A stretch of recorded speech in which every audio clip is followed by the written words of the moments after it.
Welcome to the HR Empowerment Podcast, where we will uncover strategies and new insights from HR professionals who discuss up-to-date regulations, best practices, and the most pressing topics like diversity and equity, leadership, dealing with difficult situations, and much more that affect your bottom line and business. Thanks for joining us.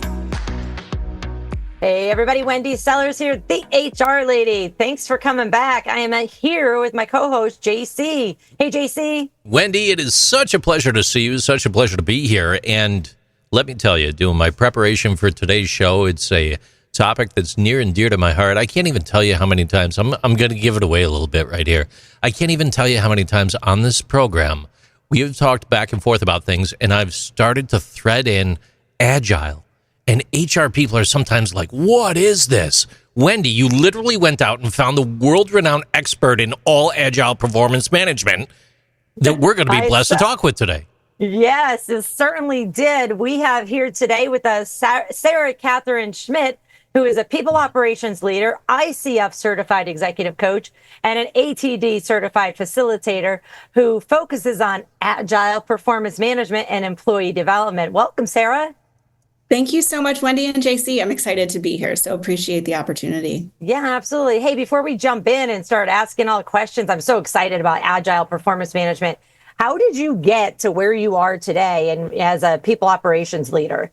Yeah, absolutely. So I actually graduated with a degree in psychology, and I knew I didn't want to pursue more of a medical path. So I went into human resources, started and cut my teeth in technical recruiting back when SAP was a really big thing. I won't give away my age. But then I knew I wanted to grow my career in people operations as it was changing and shifting from tactical HR to something more strategic. And so I've grown and led teams in high-performing organizations, primarily in the technology space for the last, 7-8 years, and have joined PeopleLogic just over the last year and a half to actually bring all of my HR and people ops experience to our customers as they implement performance management tools, namely Agile performance management with our platform, and help coach and guide and advise them. So it's been a lovely journey from really just recruiting and coordinating to ultimately leading big teams that have gone on to do really amazing things and grow and scale and get exits and all the things.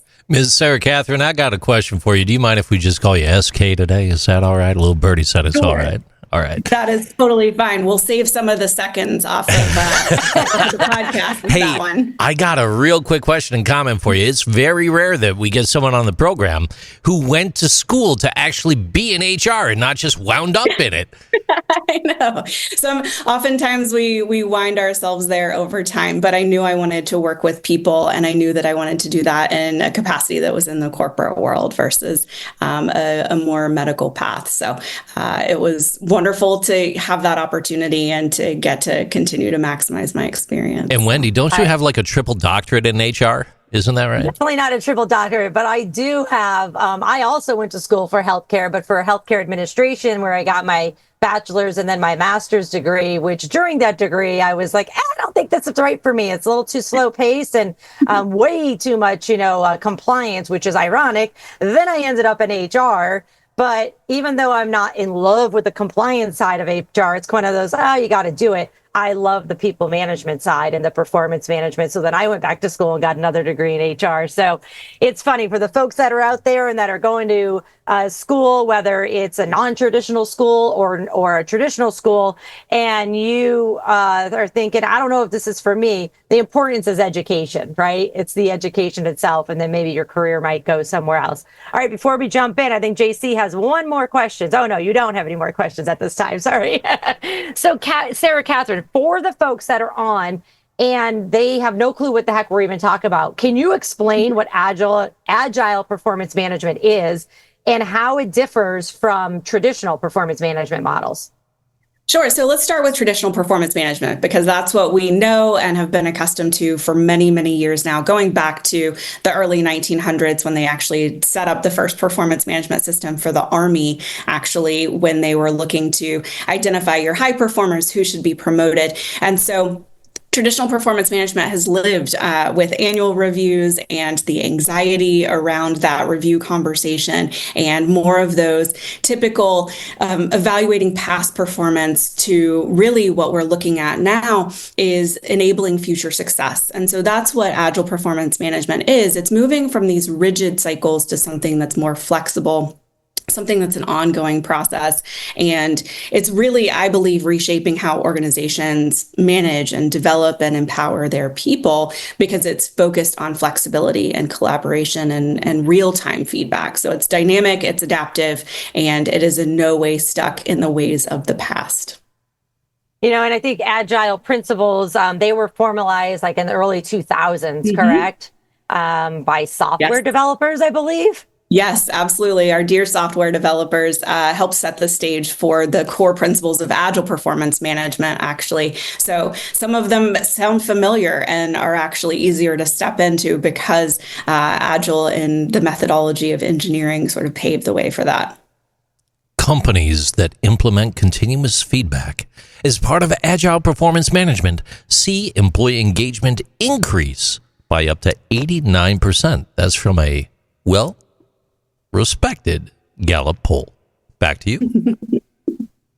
What are your thoughts on that, Sarah Catherine? SK. I agree 100%. The increased employee engagement and improved alignment with business goals is something that I highlight a lot of with our customers and in the book that I am writing currently. But success in Agile performance management comes from creating this supportive environment where feedback is seen as a tool for growth rather than criticism. And so there are lots of key engagement drivers when we think about employee engagement and the employee experience. And so where we look at traditional systems where recognition came sporadically or even just once a year, with Agile performance management, there's immediate recognition of those contributions and achievements and regular opportunities to discuss your career development goals and your progress. And then what was missing in my mind were many things from traditional performance management, but transparent communication about expectations and progress, right? There's nothing that increases employee engagement more so than communication and clarity and a direction that they need to head in, and then this environment where they can collaborate on that approach and set and track performance objectives. So those are some ways that Agile performance management actually drives employee performance. It skyrockets when individual employees have their needs met, regardless of their generation, regardless of their preference for feedback and their working style. So certainly I agree with the credible statistic from our dear friends over at Gallup.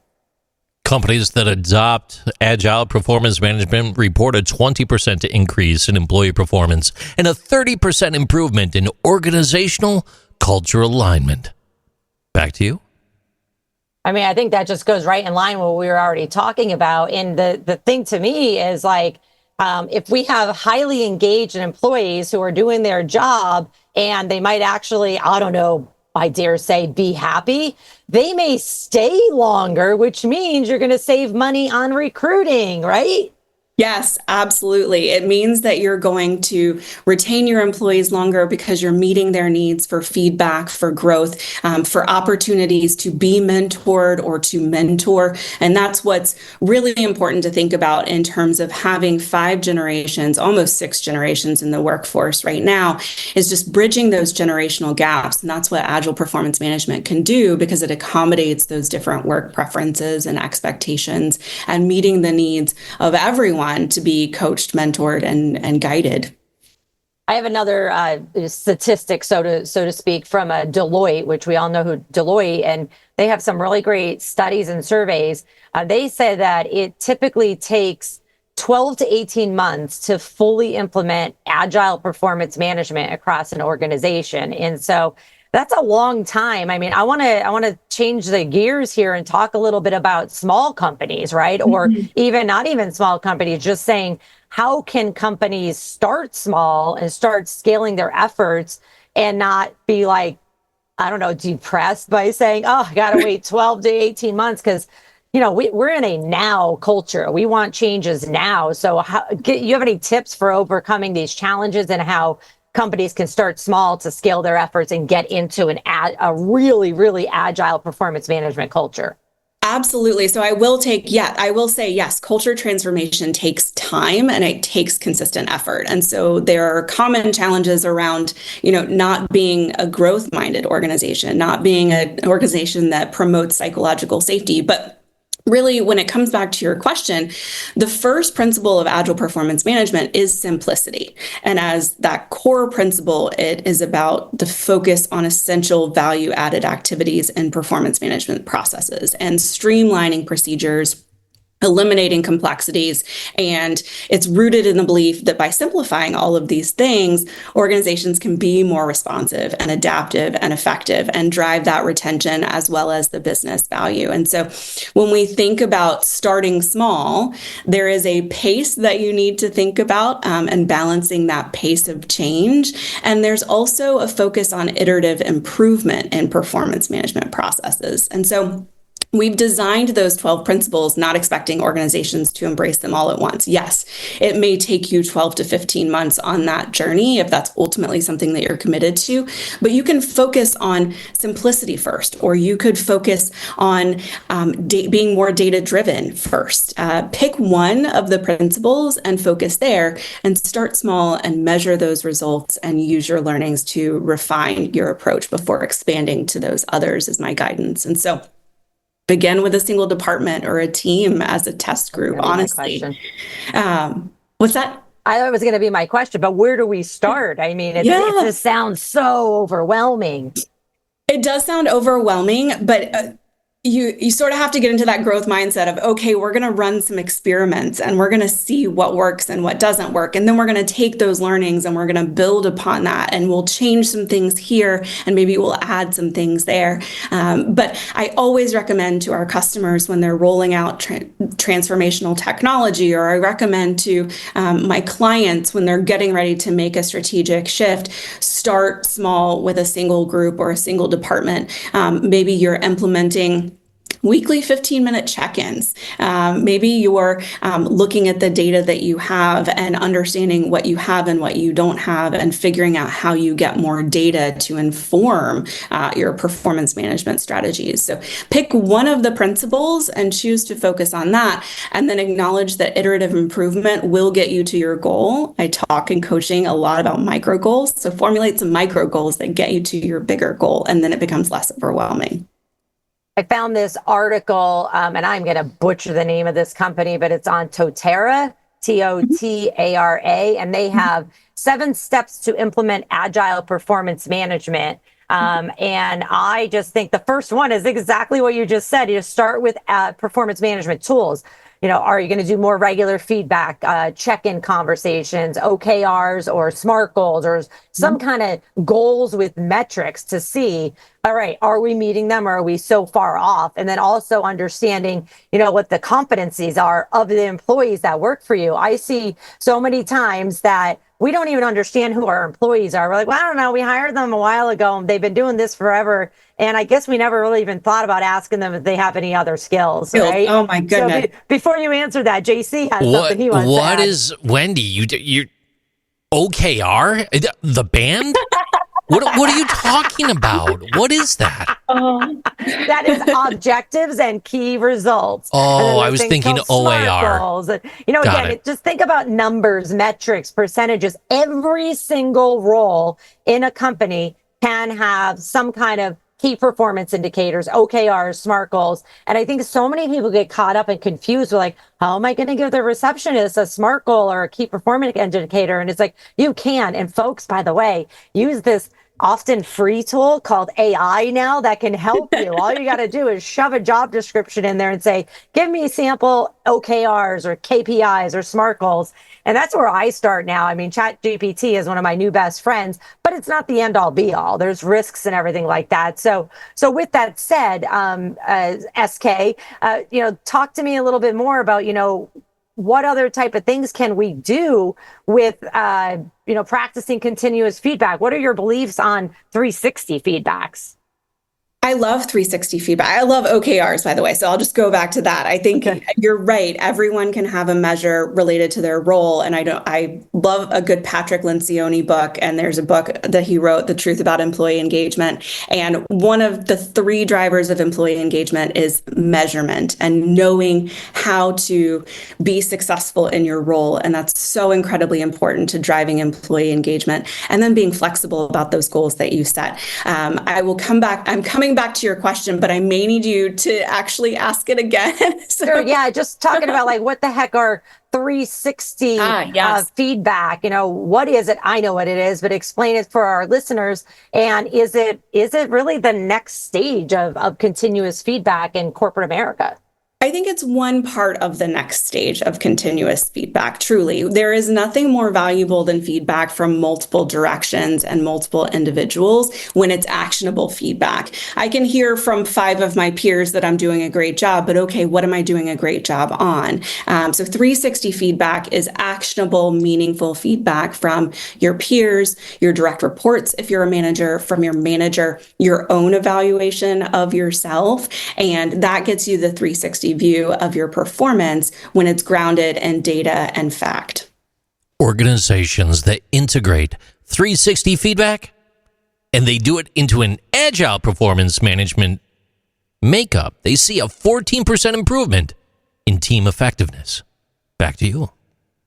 Hey, I'll take 14%. At this point, some of us will take 1% improvement, right? As long as it's not a negative, right? Any improvement. And like you said in the beginning, it's a part of this. There's so many moving parts. Listen, folks, we're humans. That's why we're in human resources or wearing the HR hat in one variety or the other. And we have to understand that it's not just, one strategy for every single person. 360 feedback may work for most of your team members, but one person it doesn't because of whatever. And it could also be because of a learning disability or a communication disability, or something like that. So thank you for that. I too love 360 feedback, but I'm always very cautious of saying, yes, do 360 feedback, but please can we get our ducks in a row first here? Because if your employees are excited about it and you're going, yay, I'm getting feedback from everybody, but then the manager doesn't even buy in, or the executives are like, we don't really care about that, then it just falls flat and you wasted all of your time and resources on that. And now you've just killed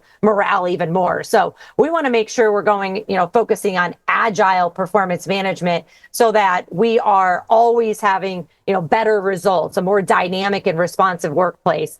And I know we're stat heavy today, but I just wanted to throw out this other stat here from Gallup as well, is that organizations with agile performance management are 4.6 times more likely to foster a dynamic and responsive workplace culture, which goes back to, we have to define what the heck our culture is.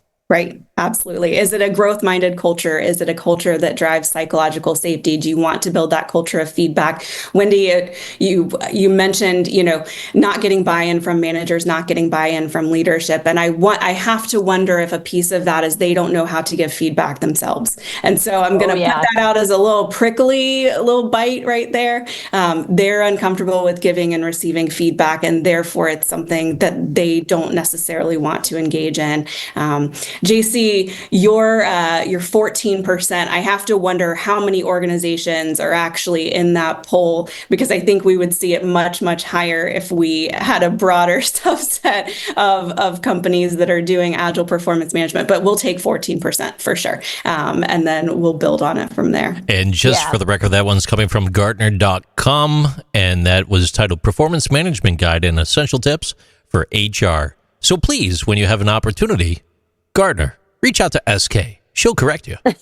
Come on, I'm only playing around, but SK, you're worth it. You're worth it. I believe I'll SK. Let you know when they call. I got your back. So, I want to continue on this conversation about the dynamic workforce and responsive workplace culture. And responsive to me is very, very important because, we're all like, this isn't anything new, but we're like, our employees don't listen. And I find out it's really management that doesn't listen half the time. And so can you share some insights on how agile performance management will actually contribute to more responsive workplace culture? So one of the other key principles of Agile performance management is adaptability, and that's about embracing changes in performance goals to really enhance alignment and growth. And so that is all to say that when you're enabling these quick responses to changing business conditions, you're being more agile, you're creating more dynamic environments. And when you're being that responsive, you're having open dialogues between team members and management. Goodness, something that should happen more, right? You're creating multiple channels for feedback and discussion, and that reduces communication barriers across departments. And so all of those things break down the red tape, they can break down the bureaucracy, and they can actually get team members more information, allow them to be more autonomous in their work, more self-directed in their learning. And when you have everyone sort of rowing in the same direction, then you do have a more responsive environment that can embrace those changes and become more adaptable and flexible. And that builds resilience. I love the little analogies I do, like geese in a V. That's the one that I was going to throw out at you. Look, I'm going to throw something your way real quick. You know, agile structures, we know this. It prioritizes flexibility, autonomy, rapid iteration. Hierarchical structures, by contrast, they're top down. It's control. It's fixed roles, linear decision making. You don't move forward without my authorization. Things might be locked in that capacity. Agile adapts. Hierarchies, they wait for permission. But it's not necessarily to say that your workforce is not on board with you if they're not following along with your agile environment. So here's my twist back to you, the legendary SK. When we think about this, the agile world and the hierarchies that we have within an organization and the frozen middle that we come against, and we are battling that in a world where one woman in charge of people that matter steps up with an agile performance mindset, how exactly are you going to tackle the biggest hurdle in the organization, overcoming the hierarchy? Yeah. I would say you have to have a strategic seat at the table first. If you don't, it's going to be really, really challenging to break through that layer of, I don't know, frozen ice, I guess. I think about swimming under ice when I have that analogy. You have to have a seat at the table. And then there is the winning hearts and minds with data and information. You all have already provided a ton of data and fact today. And that's what HR has to bring to the table at every turn when they're looking to make sure that the organization can move in a more agile way. And again, acknowledging that while HR wants and people operations really wants to do all of this at one time, knowing that you have to start small and you have to get people over that change curve and that change hurdle. I think about change management a lot because it really is engaging both sides of our brains to think about what is possible. Well, you said it best, telling the story and using numbers to do it well. You do have that seat at the table, right? And when we think about this from the perspective of a small business owner, where they might view everyone with a seat at the table, it really could come down to a little bit of trust. And maybe the HR person is also running the front desk. And that's a whole nother thing. I don't know. Stop by Clayton, North Carolina and buy your bacon. You'll know what I'm talking about. Look, organizations with agile performance management, they're 4.6 times more likely to foster a dynamic and responsive workplace culture. And that's where it starts, I think. Am I wrong? Yeah, it really is. And, you know, the other thing that I wanted to jump in about is, because again, some of our listeners are like, all right, how do I move from traditional, which may be just absent performance management, right? Because traditional often is once a year, which is a year too late.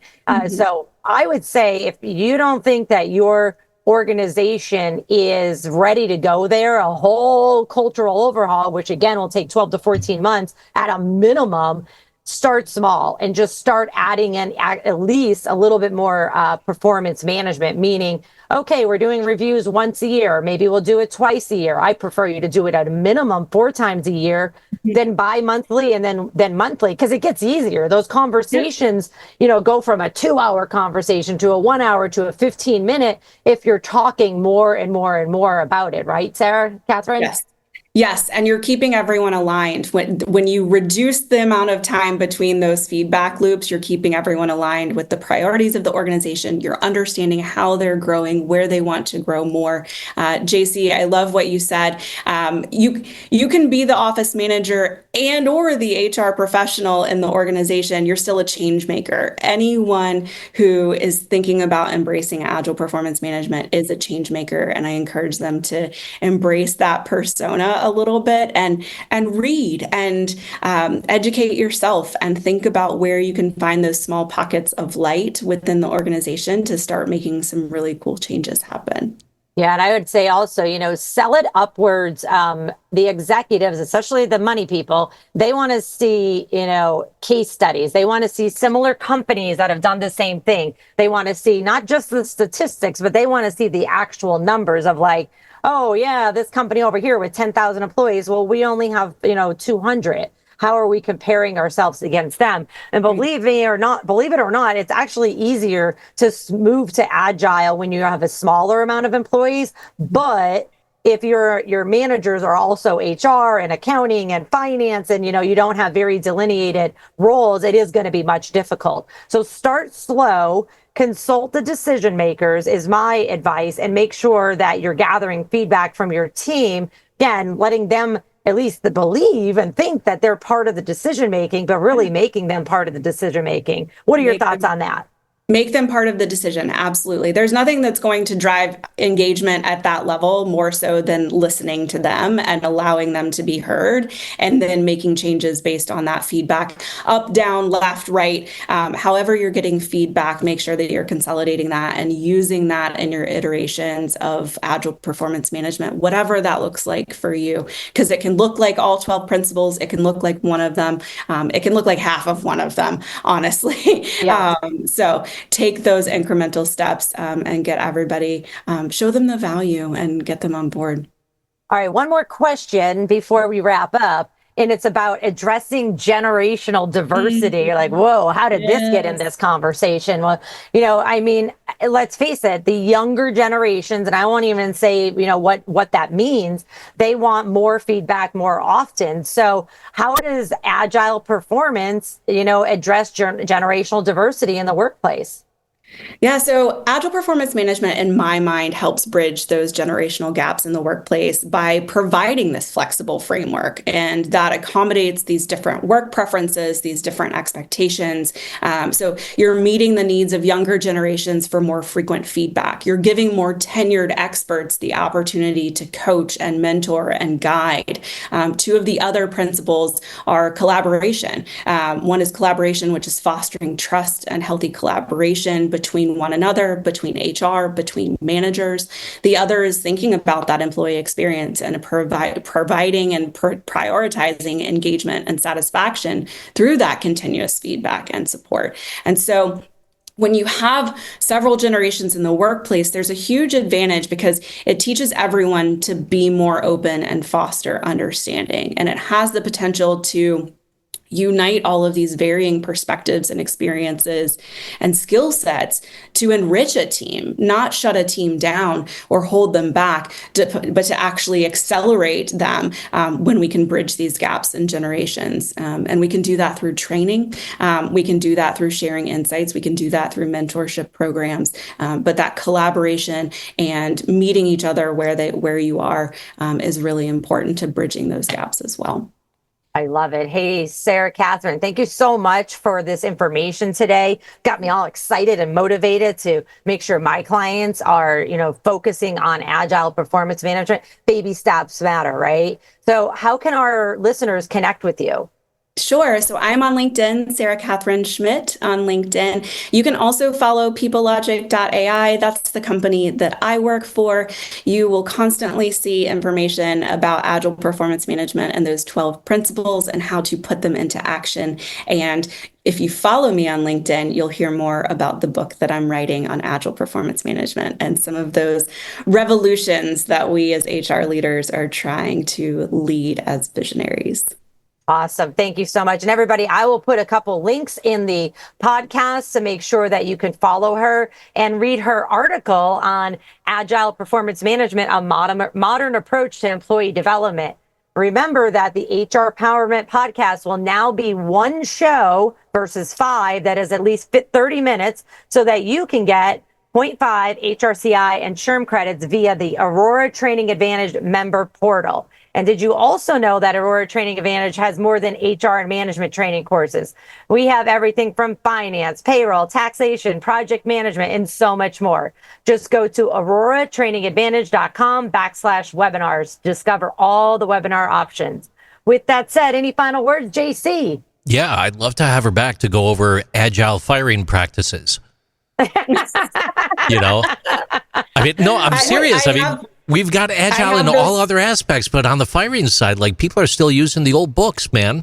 It's rough, you know? I have that experience too, fortunately, but unfortunately. Check it out. It would go like this. It's like, I think I need to let you go. What do you think? Right? We would just do that like every 2 weeks for a cycle. Yeah. Right. We talked about this last week and the week before, and I feel like we should talk about it again. Yeah, and document it. So folks, document, Yes. and then you don't have to keep having these conversations so you're blue in the face. Anyways, thank you so much for joining us. Hey, everybody, we hope this information and this podcast has been helpful. Thanks for joining us. Take care. Thank you for joining the HR Empowerment Podcast, brought to you by Aurora Training Advantage. We hope you've gained new insight and strategies to navigate the HR profession. We look forward to you joining us again on the HR Empowerment Podcast.